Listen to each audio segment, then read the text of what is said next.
NgokukaJohane 18. UJesu esekhulume lawo mazwi waphuma kanye nabafundi bakhe, waya phesheya komfudlana iKhedrani, lapho kwakukhona insimu angena kuyo yena nabafundi bakhe. NoJuda owamkhaphelayo wayeyazi leyo ndawo, ngokuba uJesu wayevama ukuhlangana khona nabafundi bakhe. Khona uJuda, esethole isigaba samabutho nezikhonzi kubapristi abakhulu nabaFarisi, waya lapho, benezihlanti nezibani nezikhali. Khona uJesu ekwazi konke okuya kumehlela waphuma, wathi kubo, "Nifuna ubani na?" Bamphendula bathi, "UJesu waseNazaretha." UJesu wathi kubo, "Yimina." UJuda omkhaphelayo wayemi nabo. Kuthe-ke ukuba athi kubo, "Yimina," bahlehla nyovane, bawa phansi. Waphinda wababuza wathi, "Nifuna ubani na?" Bathi, "UJesu waseNazaretha." UJesu waphendula wathi, "Nginitshelile ukuthi yimina, uma-ke nifuna mina, bayekeni laba, bahambe, ukuba ligcwaliseke izwi alishiloyo lokuthi, kulabo ongiphe bona angilahlekelwanga namunye." USimoni Petru enenkemba wayihosha, wayijenxa inceku yompristi omkhulu, wayinquma indlebe yokunene. Igama lenceku lalinguMalkusi. Khona uJesu wathi kuPetru, "Faka inkemba emgodleni wayo, angiyikusiphuza kanti isitsha anginike sona ubabana." Njalo-ke isigaba nenduna yenkulungwane nezikhonzi zabaJuda bambamba uJesu, bambopha, baqala bamisa ku-Anase, ngokuba engumukhwe kaKayafase obengumpristi omkhulu walowo mnyaka. UKayafase kambe nguye owaluleka abaJuda ngokuthi kubalungele ukuba kufe umuntu abe munye ngenxa yesizwe. USimoni Petru walandela uJesu nomunye umfundi.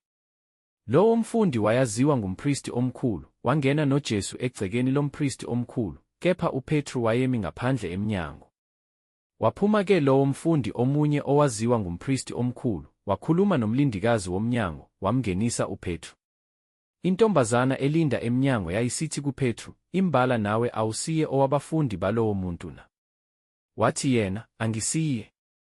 Kwakumi khona izinceku nezikhonzi zibasile umlilo wamalahle, ngokuba kwakumakhaza, zotha, noPetru wayenazo otha. Kepha umpristi omkhulu wabuza uJesu ngabafundi bakhe nangemfundiso yakhe.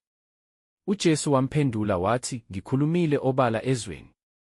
Ngezikhathi zonke bengifundisa esinagogeni nasethempelini, lapho abaJuda bonke bebuthana khona, angikhulumanga lutho ngasese. Ubuzelani kimi na? Buza kulabo abezwile lokho engakukhuluma kubo, bheka, bona bayakwazi engakushoyo." Esasho lokho, esinye isikhonzi esasimi khona samukula uJesu, sathi, "Uphendula umpristi omkhulu kanjalo na?" UJesu wasiphendula wathi, "Uma ngikhulume kabi, fakaza ngalobo bubi, kodwa uma kukuhle, ungishayelani na?" U-Anase wamthumela eboshiwe kuKayafase umpristi omkhulu. Kepha uSimoni Petru wayemi otha. Bathi-ke kuye, "Imbala nawe awusiye owabafundi bakhe na?" Waphika yena, wathi, "Angisiye." Enye yezinceku zompristi omkhulu, eyisihlobo salowo ondlebe yaso uPetru abeyinqumile, yathi, "Angikubonanga yini mina ensimini unaye na?" Wabuye waphika uPetru, masinyane lakhala iqhuthe. Base bekhipha uJesu kuKayafase, bemisa endlini yokwahlulela, kwakusekuseni. Kepha bona kabangenanga enqabeni ukuba bangangcoli kodwa babe nokudla iPhasika. Khona uPilato waphumela kubo, wathi, "Nimthwesa cala lini lo muntu na?" Baphendula, bathi kuye, "Uma lona ebengesiye owenza okubi, ngasingamlethanga kuwe." Khona uPilato wathi kubo, "Mthatheni nina, nimahlulele ngomthetho wakini."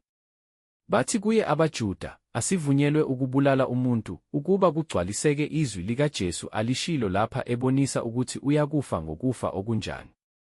UPilato wabuye wangena enqabeni, wabiza uJesu, wathi kuye, "Wena uyinkosi yabaJuda na?"